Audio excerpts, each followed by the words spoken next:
How do you do? We're about to unfold the story of Frankenstein.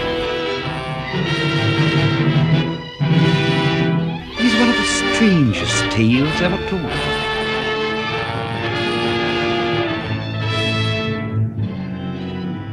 I think it will thrill you.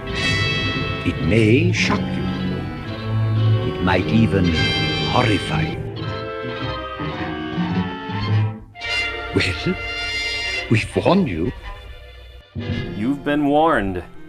Welcome back to Frankenstein Minute, the podcast where we dissect the Frankenstein films in the Universal series from the 30s. You know, those old black and white ones. You know those old ones. Minute by minute. I'm Bill Evenson. And I'm Tom Lang, and we have come to minute 27 of 1931's Frankenstein. We've met Henry's father, the Baron. In the novel, they're not a titled family. They're wealthy, but they're not a titled family. Okay. I'm not sure if that comes from plays or if it's new to this. I really don't care. I don't really care. It doesn't matter. Whatever. Yeah. Okay. So in the script, though, he is the Baron. He is the Baron. Okay. So by the time Peggy got a hold of it, maybe he might have been. Yeah. Yeah. Who knows? I could picture Whale. So he's a very specific sort of character, the Baron. The Baron is. And I can picture Whale kind of. It's hard to tell because I think one of the things that people say about him is that he acted a bit above his station. Yes, he was very class conscious. He pretended might have to a lot be. of respect for a Baron. Yes, he pretended to be what he wasn't. Mm-hmm. He actually made fun of the actor who plays the monster as being a truck. Almost done with that. Almost done. Yeah, bear with us. Just a few more minutes. For being a truck driver, when Whale himself was like the son of a furnace worker, something like that. A chimney sweep? No, it was like he worked at a blast furnace or something. I don't even know what that is, but it sounds awful. Sounds bad. From this sounds like it smells like grimy industrial town. Like, they deal a little bit with that in Gods and Monsters. There's a flashback. Okay. I haven't seen that one in a while. But yeah, Whale liked to pretend that he was, from an upper class background when he wasn't. Yeah. So this character was probably quite appealing. Yeah. Plus, it injects some much needed humor at this point. Mm-hmm. What was the main humor up to this point? I mean, I guess nothing. Fritz's little bits, maybe here and there, but other than that, not brain here and there, or bumping into a skeleton. But nothing overtly funny like this. Yep. And I like Frederick Kerr. He livens up the scene quite a bit. Yeah, I mean, we'll see. You referred to him as a jackass, but I called him a jackass. But yeah, a blowhard might be more appropriate. Although as we go, he'll be a bit of a jackass.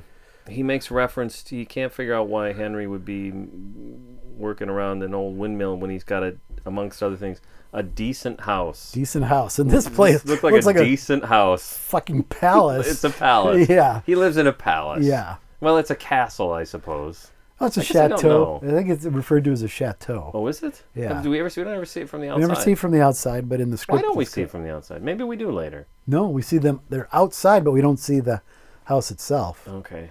And it's in the town because you can see buildings out the window. Okay. And later he addresses the crowd through the window. Yeah, that's right. On the terrace. But they're also it's on the kind of place that has a terrace. It has a terrace. They're on a lake because we'll see that later as well. Decent house. So it's a decent house. It's a decent house. A bath. And a darn pretty girl. Which is a little creepy. you know. It was the times, I guess. And it could be worse. This he is doesn't Elizabeth's pinch her or Me anything. Too moment. Is that what you're saying? Her what? Oh, no. I wouldn't go that far. He doesn't touch her. For the times, he's actually quite a gentleman. Yeah. But then I noticed one of the things she says is, Baron, you don't understand, which I'm assuming if he hadn't interrupted her, she was going to say, Baron, you don't understand. It's not a windmill. It's a watchtower, for Christ's sake. Yeah. No. So there is another woman. And then he says, there's another woman. And he says, pretty sort of experiments these must be. Huh. Yeah. Does that mean what I think it means?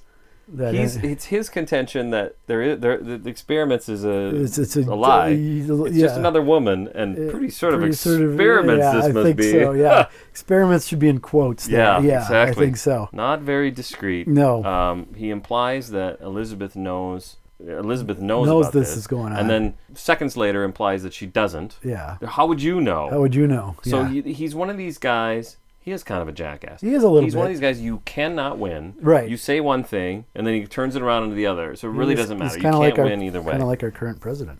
She says, or he says, "How do you know?" How do you know? And obviously they've been there. There's That's just a how they hunchback know. there. Yeah. There's There's no other woman. Yeah. His relationship with Fritz might be inappropriate, Right. but I think it's fine. Yeah. Then, so before Elizabeth can explain any further, the maid interrupts with the arrival of the Burgomaster.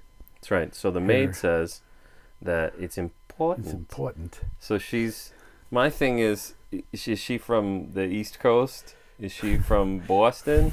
Is she from Chaska? She's from Is she Chaska. from, you know what I mean? Like, did Whale say, don't say it's important, say it's important. I think it's and an that's attempt the best at a she could do. British, I think it's an attempt at a important. vague Britishness. Yeah. Bowles makes no attempt to have any kind of an accent. I thought you were going to I'm sorry. I any didn't kind of realize you were going to. I thought you were going to say, yeah. Yeah, because well. that's the thing about this scene is everyone, the way the scene is, the way that Kerr plays it and the way it's written and the way it plays out, you can't, there's not a lot of room here for Bowles. No, There's there's not really a lot not. of space for him. Yeah, no. And then it's all the better for it. Yeah, it is. Yeah. Yeah. Clark isn't doing a hell of a lot either, but No, but I mean, she More at than least he is is. more engaged because she's more engaged. when the Burgomaster does come in, he addresses the Baron and he greets her. Completely ignores Victor altogether. When Oh, he I didn't comes in. notice Yeah, that. Yeah, I doesn't guess you're right. acknowledge him at all. I guess you're right because I noticed I watched it once and I wasn't paying attention to the screen and it sounds like if you don't have the pictures, just the sound, Yeah. it sounds like he's giving flowers to the Baron. He Oh. says, "Baron, some flowers." Oh, Yeah. yeah. So you're right. He doesn't. Yeah, he even doesn't mention. doesn't even He does acknowledge. say. He does when he's Herr Moritz. Oh yeah, he says it when later. he leaves. Yeah. Okay. Well, that's spoilers for Spoilers next for minute. that. The rest of the scene. Sorry. Oh shoot, we'll cut Yeah. that part out. Yeah, right. There was prior to this scene in the Flory script, which I hate to keep knocking, but it needs it. Yep. Lengthy scene of the Burgomaster going to the house, through the village, people stopping him, trying to get his attention, and he's nope, I'm in a hurry, I got to get there. It adds nothing. It's stupid. It's stupid. Probably happened, I guess.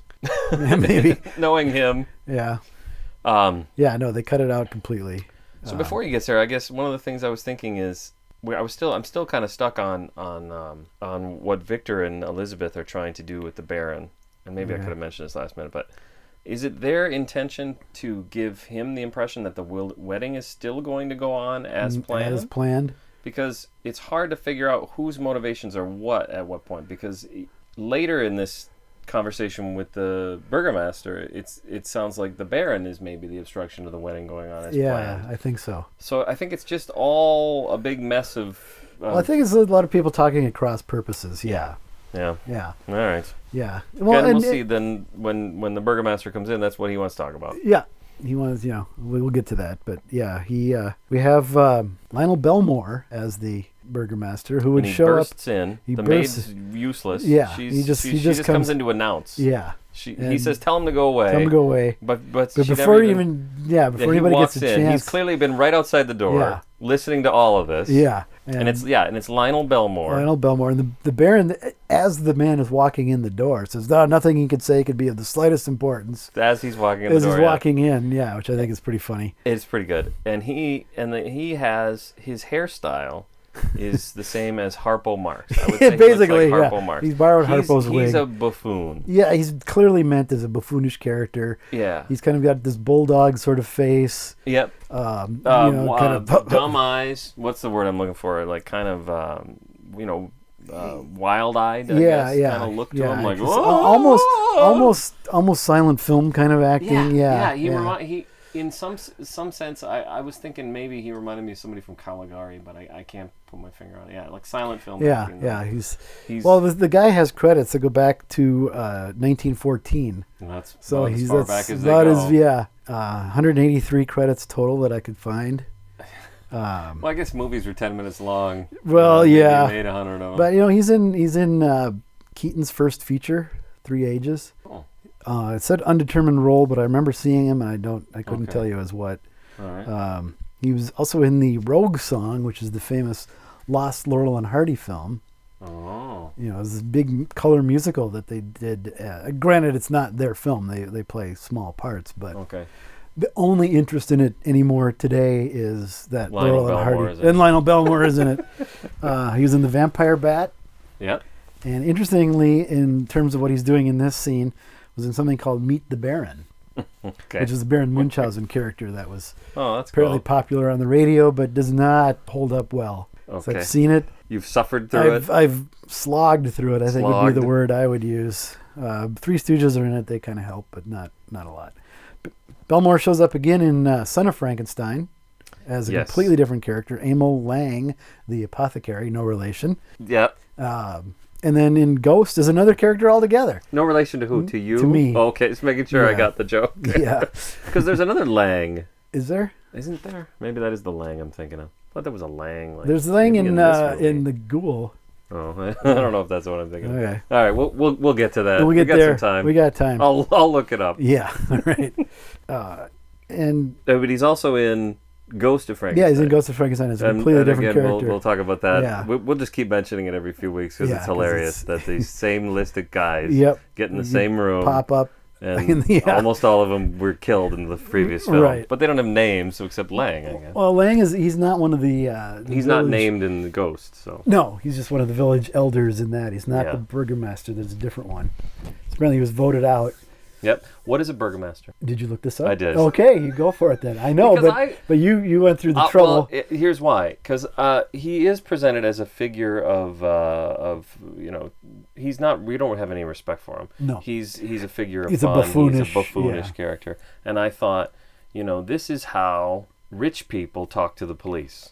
You know what I Yes. mean? Yeah. Like, get away from condescending, me. I don't yeah. have time for you. Yeah. And so then I thought, well, is he the police? And I think part of the reason why I thought he was the police is because of the role he sort of takes on later in the film. Mm-hmm. But from what I can determine, these things aren't one-to-one always. Right. But he's more like the mayor. Yeah, that's So basically. he's the authority. The town elder, He's yeah, a he's figure the- of yeah. some authority. Yeah. But I guess he ain't a cop. But either way, even the mayor, like if the mayor came to your house, which I guess he has. Yeah.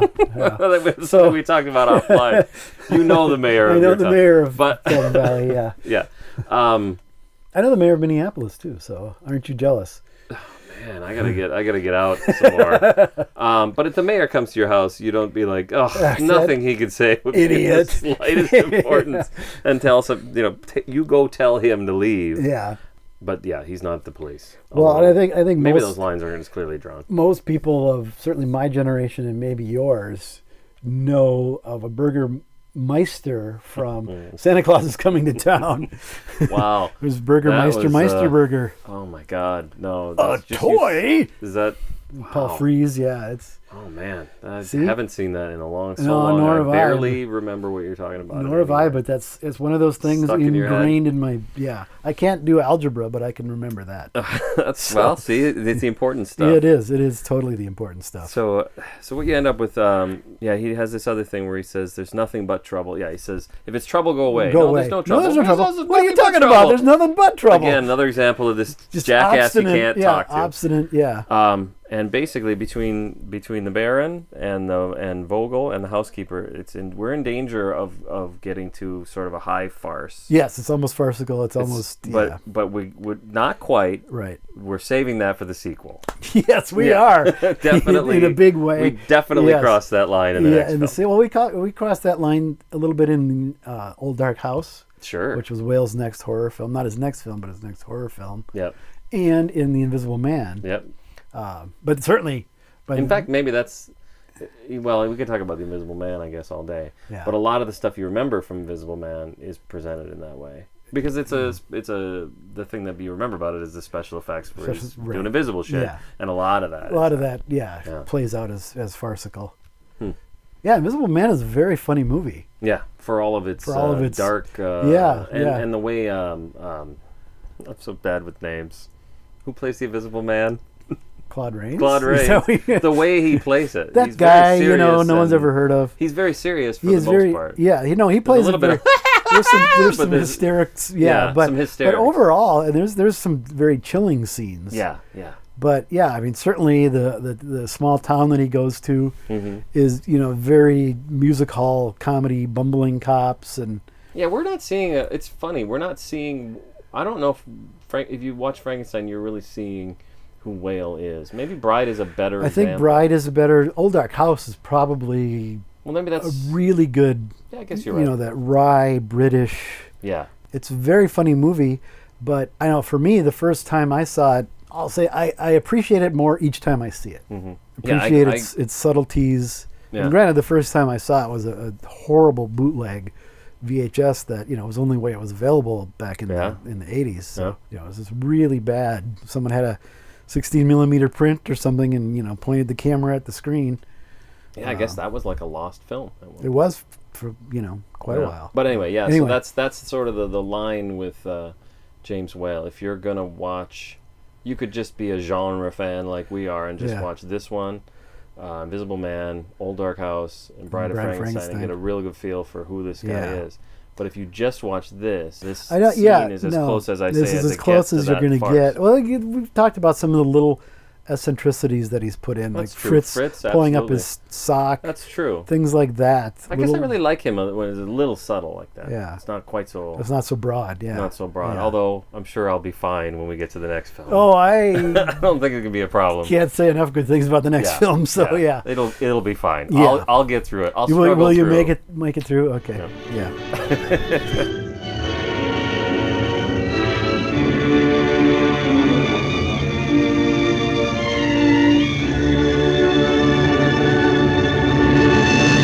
belong dead. Prepare for a spine-tingling, nerve-shattering podcast featuring all your favorite monsters. You won't believe your ears when you listen to Monster Kid Radio. Hear your host, Derek M. Cook, and his ever-rotating stable of guests discuss your favorite classic and sometimes not-so-classic monster movies. Subscribe to Monster Kid Radio through iTunes or Stitcher, or visit monsterkidradio.net before the next weekly episode of Monster Kid Radio. Go through the archives for interviews with Sarah Karloff, Victoria Price, and Joel Hodgson. Listen to discussions about movies like Creature from the Black Lagoon, Island of Terror, and King Kong. And don't forget convention coverage from Monster Bash and the H.P. Lovecraft Film Festival. Classic monsters, modern talk, and the head of Rondo Hatton. Only on Monster Kid Radio!